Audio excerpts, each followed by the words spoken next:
ലുഹർ നിസ്കരിച്ചാൽ ജമാഅത്തായി ലുഹർ നിസ്കരിക്കുമ്പോൾ ആ ലുഹറിന്റെ സമയത്ത് നരകം ഇങ്ങനെ ആളിക്കത്തുക.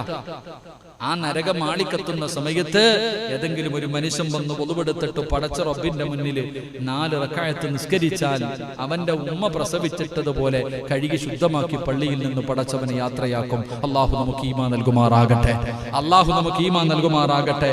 എന്റെ പ്രിയമുള്ള സഹോദരങ്ങളെ, അസർ നമസ്കാരം മഹാനായ അബുൽ ബഷർ ആദം നബി അലൈഹിസ്സലാം പഴം കഴിച്ച സമയമാണ് അസർ. വലിയ പഠിക്കാനുള്ളതാ അസറിന്റെ സമയം.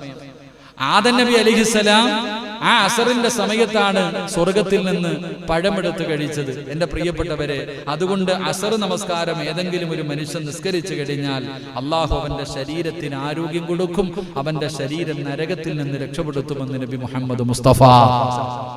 എത്ര സത്യവാ! ഇപ്പൊ മനസ്സിലായ അസറിന് ശേഷമുള്ള ഓട്ടമൊക്കെ. സുബൈക്ക് ശേഷം കിടന്ന് ഓടുന്ന മഹാന്മാരുണ്ടല്ലോ.